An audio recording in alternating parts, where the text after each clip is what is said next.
একই জেলায় দুই ধর্মের দুই কর্মযজ্ঞ, একদিকে মসজিদ অন্যদিকে মন্দির। ভোটের আগে ধর্মময় রাজনীতির ভরকেন্দ্রে চলে এসেছে মুর্শিদাবাদ। ফাঁকা মাঠের ওপর হাজার হাজার ইটের স্তূপ, পড়ে রয়েছে বস্তা বস্তা সিমেন্ট। দান বাক্সে যে যার মতো করে টাকা ফেলছেন।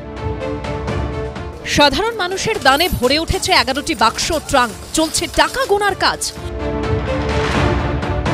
হুমায়ুন কবিরের রেজিনগরের বাড়িতে টাকা গুনছেন 30 জন লোক। আনা হয়েছে টাকা গোনার মেশিন। সূত্রের খবর, কিউআর কোডের মাধ্যমে জমা পড়েছে 93 লক্ষ টাকা। আমি যে জায়গায় দাঁড়িয়ে রয়েছি সেটা হচ্ছে টাকার পাহাড়ে। বাবরি মসজিদ তৈরির জন্য যে দান করেছেন সেই দানের টাকা। ডান দিকে দেখা যাচ্ছে পরপর বক্স, এমনকি বেশ কিছু পেটি দেখতে পাওয়া যাচ্ছে। এই সবকটাতেই হচ্ছে টাকা এবং সেখানে লেখা রয়েছে বাবরি মসজিদের জন্য মুক্ত হস্তে দান করুন। শনিবারই মুর্শিদাবাদে শিলান্যাস হয়েছে হুমায়ুন কবির প্রস্তাবিত বাবরি মসজিদের। রেজিনগরে মরাদিঘি থেকে 1 কিলোমিটার দূরে তৈরি হওয়ার কথা রয়েছে নতুন মসজিদের। আর শিলান্যাসের পরের দিনও দেখা গেল বহু মানুষ মাথায় করে ইট নিয়ে আসছেন, কেউ আবার নিয়ে আসছেন সিমেন্টের বস্তা।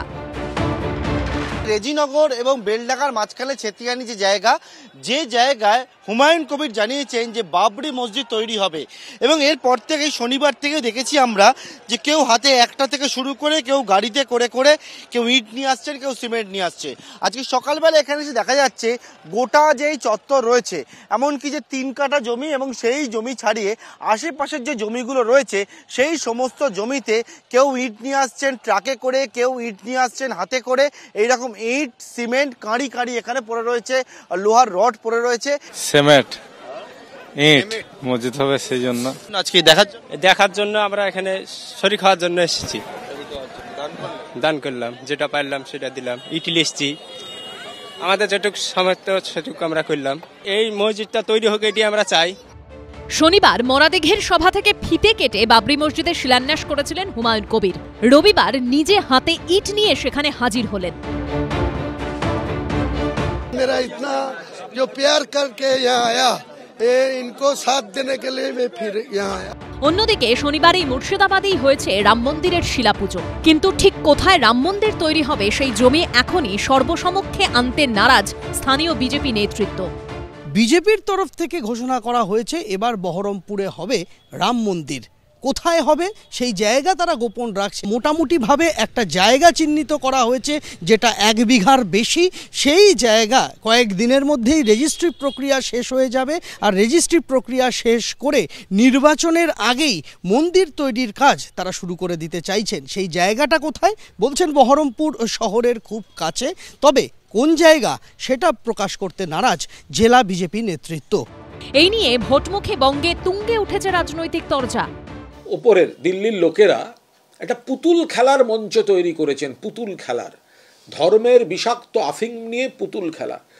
তারা এক পক্ষকে দিয়ে উগ্র হিন্দু মার্কেটিং আর কিছু মুখোশ তৈরি করছেন, যারা উগ্র মুসলিম কথা বলে কিছু মুসলমানকে বিভ্রান্ত করার চেষ্টা করবেন। এই গোটাটাই সুতোটা টানবে কিন্তু ভারতীয় জনতা পার্টি ভোট ভাগাভাগির খেলায়। এটা বাংলার মানুষ বুঝে যাচ্ছে। এইটাই কি পশ্চিমবঙ্গের ভবিষ্যৎ, যে উপাসনা পদ্ধতি নিয়ে প্রতিযোগিতা চলবে? এটা বিজেপির কাছে কাম্য নয়। কেউ যদি এখানে বাবরি মসজিদ তৈরি করে ফেলতে চায় এবং তাদের সফলও হয়, পশ্চিমবঙ্গের মানুষ সিদ্ধান্ত নিয়ে ফেলেছেন যে তৃণমূল সরকারকে তারা বিসর্জন দেবেন। যদি তৃণমূল কংগ্রেসের অনুমোদন অনুপ্রেরণা না থাকতো, তাহলে হুমায়ুন কবির হিন্দুদের বিরুদ্ধে ওই কেটে ফেলার বিবৃতি দেবার পরেও তাকে তো তখনই সাসপেন্ড করা যেত, গ্রেপ্তার করা যেত। এ নিয়ে তৃণমূল বিজেপিকে এক বন্ধনীতে টেনে আক্রমণ শানিয়েছে সিপিএম। যাদের ধর্ম করার ইচ্ছে তারা ধর্ম করবেন, কিন্তু যারা ধর্ম করবেন বলে বলছেন তারা ধর্মের কাজ করতে পারেন না, তাদের যা ধর্মীয় মতে যে কাজ করা উচিত মানুষের সেবার মনোভাবে সেই কাজ করতে পারেন না, তখন তারা ধর্মকে সিঁড়ি হিসেবে ব্যবহার করছেন রাজনীতির ক্ষমতার জন্য। এটা ধর্ম না, এটা অধর্ম, অথবা একই রকম। মন্দির মসজিদময় এই রাজনীতি কোন দলকে আসন্ন ভোটে ডিভিডেন্ড দেবে, আদৌ কি দেবে, তা জানা যাবে ভোটের ফল প্রকাশের পর। পার্থপ্রতিম ঘোষ, সন্দীপ সরকার ও শিবাশিস মৌলিকের রিপোর্ট, এবিপি আনন্দ। এবিপি আনন্দ, এগিয়ে থাকে, এগিয়ে রাখে।